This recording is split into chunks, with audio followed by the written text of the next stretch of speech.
Ramadan. Assalamu alaikum. Welcome back, dear listeners and viewers of News and Views here on Salam Media. I'm Aisha Kaji, your guest host for this week. And for our Ramadan Away from Home segment, we're going to cross now to a South African living in London, IIyaas Suliman. Assalamu alaikum wa rahmatullahi wa barakatuh.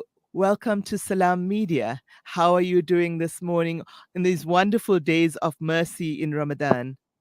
Walaikum salam wa rahmatullahi wa barakatuh. Jazakallah for having me. All well, how are you? Alhamdulillah. So tell us what it is like to be away from South Africa in the United Kingdom during Ramadan. How is it different? What do you miss most? I think the answer to that question is quite easy actually. Alhamdulillah, I think with everything else, the UK is quite the same to South Africa. I think in certain instances maybe a bit better if you look at from a Dini point of view, because I think like the UK has close to around 4 million Muslims as opposed to South Africa's, I think we're just short of 1 million. So I think with everything else, it's pretty much the same. I think, like I said, the answer is easy. The only thing we miss really on the side is family, of course. Absolutely, yes. And Taraweeh, access to masajid, everything of that nature, is it similar? Is it different? How does it differ?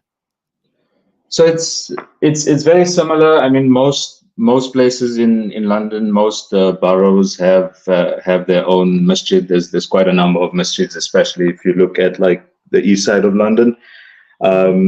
Very similar to South Africa. I mean, for us, we've got like a local mosque from us, which is about a 5 to 10 minute walk away.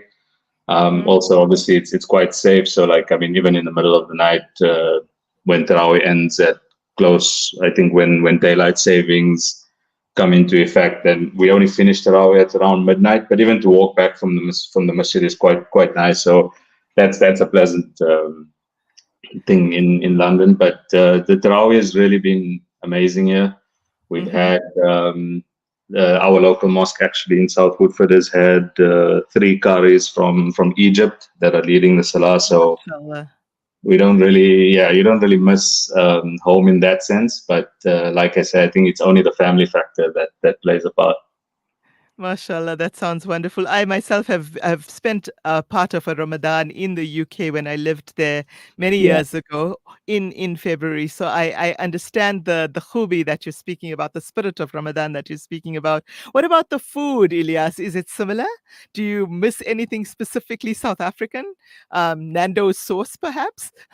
So I think anyone that's been to London knows the Nando's culture in London is quite big, if not maybe even bigger than South Africa.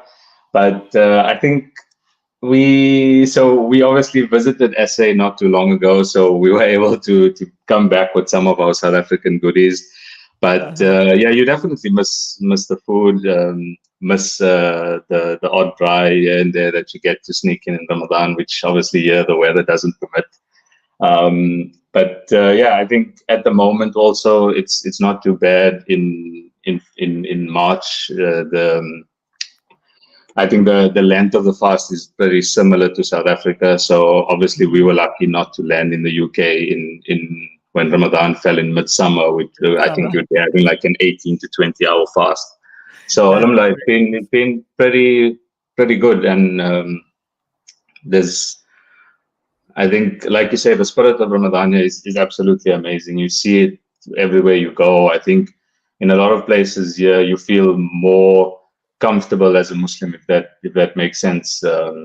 Especially when you're in parts of London where the Muslim population is quite big. Absolutely. Thank you so much for sharing your insights with us. Any message to South Africans from you over there as we close off the segment, Ilyas? No, just Ramadan Mubarak to all, and inshallah, whoever's listening to keep us in their du'as. Ameen, Ameen. Ramadan Kareem to you and your family as well. And may this be a blessed month for us all, inshallah, particularly in these first 10 days, the days of mercy. We're already, can you believe it, a week into Ramadan. So shukran jazilan to you once again, Ilyas. Jazakallah for having me. Assalamu alaikum wa rahmatullahi wa barakatuh. And with that, dear listeners, we're going to cross to Naima Chikte at Al Aqsa for her insights on Ramadan in Al Aqsa. We're first going to go to an ad break, and then we're going to be bringing you direct from Al Aqsa the experiences of a South African spending Ramadan there.